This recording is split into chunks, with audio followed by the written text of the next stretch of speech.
Hello दोस्तों, प्रणाम। मैं सुमन गुप्ता अपने यूट्यूब चैनल पर आप सभी का स्वागत करती हूँ। आप सभी के बीच में एक बहुत ही प्यारा सोहर गीत गाने जा रही हूँ। अच्छा लगे लाइक सब्सक्राइब शेयर जरूर करिएगा। अगने लगाऊं तुलसी बड़ी हरियर तुलसी बड़ी हरियर हो। अगने लगाई हूँ तुलसी तुलसी बड़ी हरियर तुलसी बड़ी हरियर हो।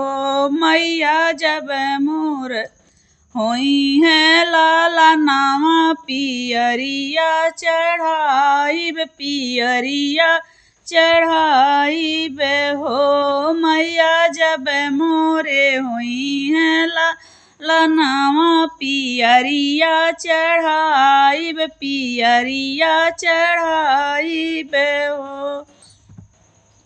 सासु मोरी बोलहु न पाई ना नदिया उठी बोलाई ना नदिया उठी बोलाई हो। भाभी नैहरे से पियरी मांगाऊँ तुलसी चढ़ाऊँ तुलसी चढ़ाऊँ हो। 8 महीना के बीतत नवे के लागत नवे के लागत हो। बहिनी होत बिहान पहर फाट हो फाटत होरीला जनम लिहल होरीला जनम लिहल हो।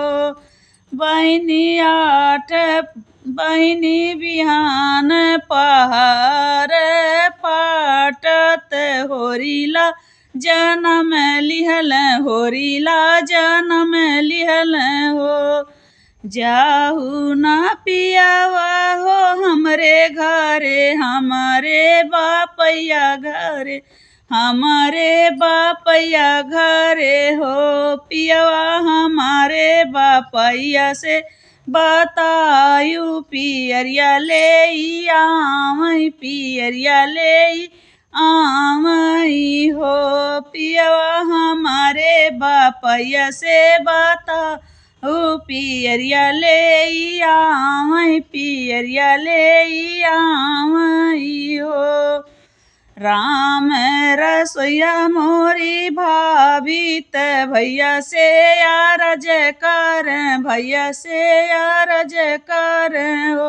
दाना पियरी गहाबर रंगाऊँ बहिन ले जाब बहिन ले जाब हो। धाना पियरी गहाबर रंगाऊँ बहिन ले जाब बहिन ले जाब हो। पियरी गहाबर बहिन ले जाब हो।